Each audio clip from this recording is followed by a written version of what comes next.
Bharatiya Janata party के राष्ट्रीय अध्यक्ष जेपी नड्डा ने आज भाजपा मुख्यालय में राजस्थान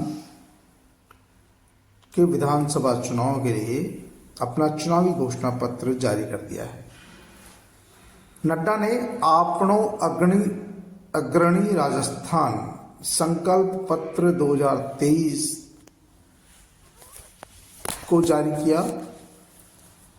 आपनो अग्रणी राजस्थान संकल्प पत्र 2023 के लोकार्पण के मौके पर पूर्व मुख्यमंत्री वसुंधरा राजे, नेता प्रतिपक्ष राजेंद्र सिंह राठौड़ और पार्टी के प्रदेश अध्यक्ष सीपी जोशी मौजूद रहे। नड्डा ने कहा कि ये घोषणा पत्र उनकी पार्टी का वो अमूल्य पत्र है जिसे वो उनकी पार्टी की सरकार बनने पर राजस्थान में लागू करेगी। वैसे तो इस घोषणा पत्र में सभी वर्गों का ख्याल रखा गया है, लेकिन खासतौर पर हम जानकारी देना चाहते हैं कि अल्पसंख्यक वर्ग के लिए इस घोषणा पत्र में क्या है। घोषणा पत्र के अनुसार अल्पसंख्यकों के लिए अल्पसंख्यक कल्याण, हम जैन संतों के चातुर्मास के लिए भूमि आवंटित करेंगे एवं उन्हें पर्याप्त पुलिस प्रोटेक्शन प्रदान करेंगे। हम प्रदेश के ऐतिहासिक सिख धार्मिक स्थलों का संरक्षण एवं विकास करेंगे। हम हिंदू शरणार्थियों के कल्याण के लिए मुख्यमंत्री शरणार्थी कल्याण योजना की शुरुआत करेंगे।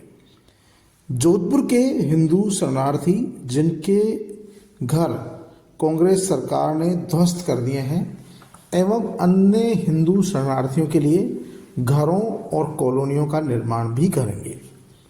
अपना व्यवसाय शुरू करने के लिए उन्हें अनुदानित ऋण भी प्रदान करेंगे। स्कूल और कॉलेजों के छात्रों के लिए छात्रवृत्तियां भी दी जाएगी। तो भाजपा के अल्पसंख्यक कल्याण में सिर्फ ये 5 बातों का उल्लेख किया गया है, लेकिन गौर करने वाली बात यह कि इस अल्पसंख्यक कल्याण में उन्होंने मुस्लिम वर्ग का कहीं भी नाम नहीं लिया है। मुस्लिम वर्ग का उल्लेख भी नहीं किया गया कि उनकी सरकार बनने पर वो मुसलमानों के लिए क्या करेंगे। ऐसे में बीजेपी अल्पसंख्यक मोर्चा के पूर्व अध्यक्ष अमीन पठान का कहना है, जो अभी हाल ही में कांग्रेस पार्टी में शामिल हुए हैं, कि ये भाजपा की सोच को परिलक्षित करती है जो मुसलमानों को इस देश का नागरिक ही नहीं मानती। उन्होंने पहले तो टिकट बंटवारे में मुस्लिमों को दरकिनार कर दिया, जबकि सैकड़ों की संख्या में भाजपा में मुस्लिम समाज के लोग जुड़े हुए हैं। पार्टी के पदाधिकारी है। अल्पसंख्यक मोर्चा भाजपा की अलग से विंग चलती है, एक भी टिकट नहीं दिया। लेकिन घोषणा पत्र में भी मुस्लिम वर्ग के लिए एक शब्द तक नहीं लिखा गया कि भाजपा की सरकार बनने पर मुसलमानों के लिए ये किया जाएगा, उनके बच्चों की शिक्षा का इस तरह से सुधार जाएगा, उनके मदरसों, उनकी वक्फ बोर्ड की ज़मीनों का क्या होगा। तमाम बातों में से किसी भी विषय को टच भी नहीं किया गया।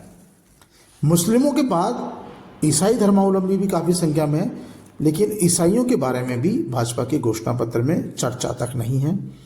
इसके बाद जो बौद्ध धर्मावलंबी है, जो लगातार हिंदू धर्म छोड़कर बौद्ध धर्म की ओर तरफ बढ़ रहे हैं, उनको लेकर भी भाजपा ने कोई भी अल्पसंख्यक कल्याण, जो उनका एक अलग से विजन डॉक्यूमेंट है, उसमें उन्होंने उनके बारे में भी कोई चर्चा नहीं की है।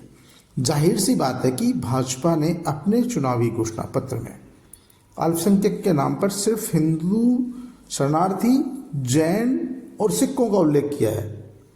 लगता है भाजपा की नज़र में मुस्लिम, ईसाई और बौद्ध धर्म वाले इस कैटेगरी में शामिल नहीं हैं। इस बात से करारा झटका भाजपा से जुड़े हुए उन तमाम मुस्लिम्स, ईसाई और बौद्ध धर्मावलंबियों को लगा होगा जो भाजपा से जुड़ रहे हैं।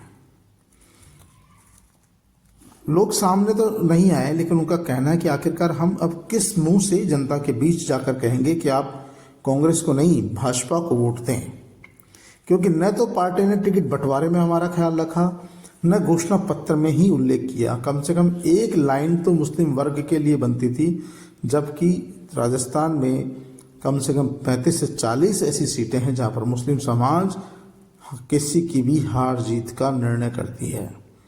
जब आप किसी वर्ग को गले ही नहीं लगाओगे तो वो वर्ग आपसे कैसे दोस्ती करेगा, कैसे गांठेगा। लेकिन हो सकता है भारतीय जनता पार्टी की इसमें अलग नीति हो, जिस पर भारतीय जनता पार्टी काम कर रही है पूरे देश में, और माना जा रहा है कि भारतीय जनता पार्टी ने वही किया जो पार्टी के केंद्रीय नेतृत्व के निर्देश पर तय हुआ। इसीलिए राजस्थान में, क्योंकि वसुंधरा राजे सरकार में यूनुस खान बड़े पावरफुल मंत्री थे, 3 विधायक और थे, लेकिन धीरे धीरे करते हुए अब भाजपा का एक भी कोई विधायक नहीं है, न ही किसी को टिकट दिया गया है, तो भविष्य में कोई विधायक जीतकर भी नहीं आएगा। लेकिन भाजपा के इस घोषणा पत्र से पीएम मोदी की जो ये वसुधैव कुटुंबकम एक सर्वव्यापी दृष्टिकोण जो है वो धूमिल होता हुआ नजर आता है। मुस्लिम्स का भी कहना है कि भाई चलो हो सकता है हमारा समाज, हमारा समुदाय और ईसाई भी हो सकता है बीजेपी को वोट नहीं देता होगा, लेकिन 1-2% लोग तो ऐसे हैं जो बीजेपी के साथ खुलकर काम करते हैं। कम से कम उनकी ही भावनाओं का ख्याल कर लिया जाता और मुस्लिम्स का उल्लेख इस अल्पसंख्यक कल्याण की जो पंच लाइनें दी गई है उनमें जोड़ दिया जाता।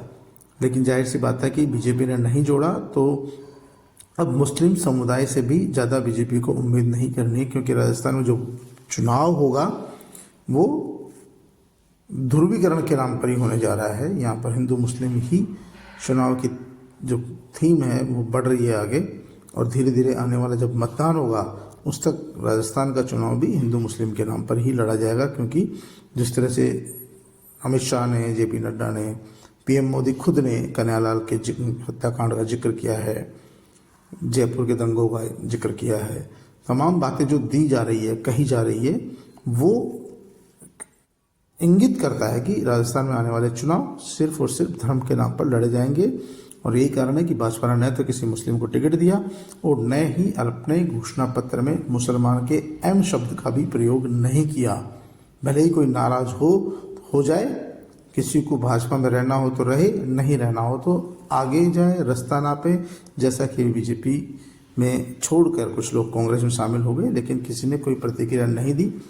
तो माना जा रहा है कि आने वाले समय में भाजपा का जो संकल्प पत्र है वो अपने संकल्प पत्र पर ही अडिग रहने वाली है और अपने संकल्प पत्र के आधार पर ही काम करने वाली है।